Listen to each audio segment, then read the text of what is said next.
구독자 여러분, 사랑합니다. 오늘의 주제는 국제조세입니다. 해외로 사업을 딱 넓히려고 보면요. 진짜 미로 같은 세금 규정들이 막 기다리고 있잖아요. 네, 그렇죠. 특히 미국 쪽 비즈니스 생각하시면 더 그렇습니다. 맞아요.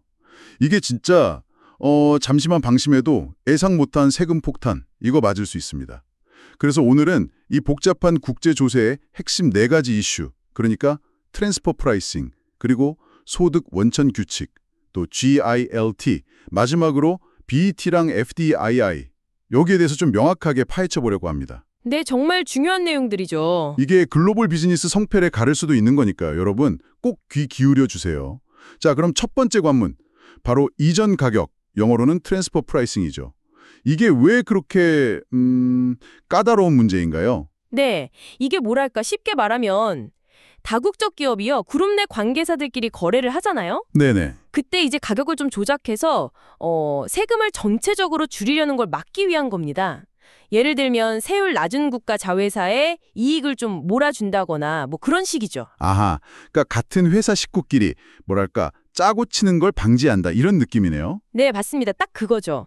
그래서 미국 국세청 IRS가 섹션 40A라는 규정이 있어요. 이걸로 내부 거래가 정말 독립된 회사 간 거래처럼 공정하게 이루어졌는지. 공정하게. 네, 그 소위 암스랭트 스탠다드 원칙 이걸 지켰는지 봅니다. 아, arm's length. 네, 만약 이걸 어겼다 이렇게 판단되면 IRS가 직접 나서서 소득이나 비용을 그냥 조정해 버릴 수 있어요. 와, 무섭네요. 그렇죠. 그래서 이 트랜스퍼 프라이싱 연구, 그러니까 섹션 482 스터디라고 하는데요. 이걸 통해서 가격이 적정하다 이런 근거를 미리 좀 갖춰놓는 게 아주 중요합니다. 알겠습니다. 가격 문제도 복잡한데 그 소득이 대체 어디서 발생했냐? 이걸 따지는 소득 원천 규칙, sourcing rules. 이것도 중요하다고요? 이건 왜 그런 거죠? 네, 이것도 굉장히 중요해요. 왜냐하면 그 소득이 미국에서 발생했는지 아니면 해외인지에 따라서요. 미국에서 세금을 매기는 방식 자체가 달라져요. 방식이 달라진다. 네, 그리고 또 외국에 낸 세금 있잖아요. 그걸 미국 세금에서 공제받는 걸 foreign tax credit이라고 하는데 그 공제 한도에도 이게 영향을 줍니다. 아, 그렇군요. 그럼 예를 좀 들어주실 수 있을까요? 어떤 식으로 판단하는지? 네, 예를 들어서 이자 소득은 보통 돈 빌려간 사람, 채무자가 어디 있느냐로 따지고요. 배당금은 그 배당을 주는 회사가 어디 있느냐, 이게 기준이 됩니다. 네. 그리고 뭐 서비스 소득 같은 경우는 그 서비스가 실제로 수행된 장소, 이게 중요하죠. 아, 장소. 네, 미국 내에서 컨설팅을 제공했다. 그럼 미국 소득. 해외에서 했다? 그럼 해외 소득. 이런 식입니다. 이 구분이 진짜 세금 계산의 거의 뭐 출발점이라고 보시면 돼요. 그렇군요. 출발점. 알겠습니다. 자, 그럼 이제 해외 자회사 소득 관련된 좀 더 복잡한 규정으로 넘어가 볼까요? GLTO. 예정에는 배당만 안 하면 세금 이연이 가능했다던데 GLT가 그걸 막는다고 들었어요. 아, 네, 정확합니다. GILTI, 글로벌 인텐지블 로우 텍스트 인컴의 약자인데요. 이게 과거처럼 해외 자회사 이익을 배당 안 하고 그냥 계속 쌓아두면서 미국 세금을 무기한 미루는 거, 이걸 막으려고 도입됐어요. 네.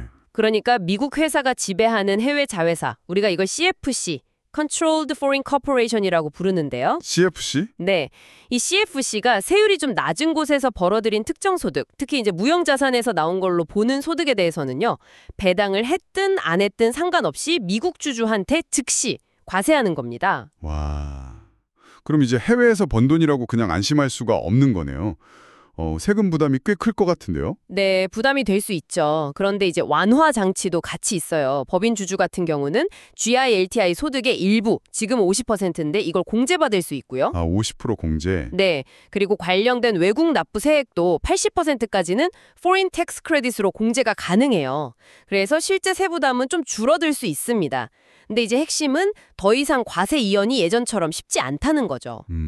알겠습니다. GILTI가 해외 소득을 미국으로 끌어와서 과세하는 거라면 반대로 미국 내 세금을 좀 지키려는 규정도 있겠죠? BEAT라는 게 그런 건가요? 네, 맞습니다. BEAT, Base Erosion Anti-Abuse Tax, 이름 그대로예요. 미국의 세원이 잠식, 이로전 되는 걸 막기 위한 뭐랄까 일종의 퇴저 한세 개념입니다. 네. 주로 이제 연매출 5억 달러 이상 되는 큰 기업들, 대기업들이 대상인데요. 이 기업들이 해외 관계사의 뭐 이자나 로열티 같은 비용을 좀 과도하게 지급해서 미국 내 소득을 줄이는 행위, 이걸 제한하려는 거죠. 아하, 그럼 GLT가 약간 밖에서 안으로 들어오는 걸 잡는다면 BIT는 안에서 밖으로 나가는 돈을 좀 보는 느낌이네요. 그렇죠. 비유하자면 그렇습니다. 그래서 어떤 기준을 넘어서면 일반 법인세랑 별도로 계산된 이 BET 세금을 비교해서요, 더 큰 금액을 내야 해요. 세율도 점점 올라서 2026년부터는 12.5%가 될 예정이고요. 12.5%? 와, 점점 오르네요. 알겠습니다. 그럼 이제 마지막으로 FDII는 뭔가요? 이건 좀 반대로 세금 혜택을 준다는 얘기를 들었는데요. 네, 맞아요. 이건 좋은 소식이죠. FDII, Foreign Derived Intangible Income. 이건 미국 기업의 수출 경쟁력을 좀 높여주기 위한 인센티브 제도입니다. 아하, 인센티브? 네, 미국 기업이 해외에 물건을 팔거나 서비스를 제공해서 번 소득, 특히 이제 무형자산 활용이랑 관련된 소득에 대해서는 상당 부분, 지금은 37.5%인데요. 이만큼 소득 공제를 해줘서 실효 세율을 낮춰주는 겁니다. 오, 드디어 뭔가 숨통이 트이는 소식 같은데요? 그럼 오늘 내용을 좀 요약해보면 트랜스퍼 프라이싱으로 관계사 간 가경을 잘 관리해야 하고 소싱으로 소득 발생지를 따져야 하고 GLT로 해외 소득 과세 이연을 막고 BIT로는 미국 내 소득 유출을 막는 한편 FDII로는 수출을 장려한다. 와, 정말 복잡하지만 꼭 알아야 하는 내용들이네요. 네, 맞습니다. 오늘 저희가 다룬 이 네 가지 핵심 이슈들, 트랜스퍼 프라이싱, 소싱 룰스, GLT, 그리고 BEAT과 FDII. 이것들은 정말 해외 사업을 하시거나 관련 투자를 하실 때 반드시 고려해야 할 사항들입니다. 네. 그리고 세법은 계속 변하고 또 워낙 복잡하니까요. 이걸 그냥 어설프게 피하려고 하기보다는 정확히 이해하고 꼭 전문가와 상의해서 합법적인 테두리 안에서 최적의 전략을 찾는 것. 이게 중요합니다. 결국 그게 장기적인 성공의 열쇠가 될 거라고 생각해요. 맞습니다. 오늘 저희가 나눈 이야기가 여러분의 글로벌 비즈니스 전략을 세우시는데 정말 든든한 길잡이가 되기를 바랍니다. 어쩌면 이 복잡해 보이는 규정대 속에서 남들이 못 보는 새로운 기회를 여러분이 발견하실 수도 있지 않을까요? 그럴 수 있죠. 다음번에도 여러분의 시야를 확 넓혀드릴 흥미로운 주제로 다시 돌아오겠습니다.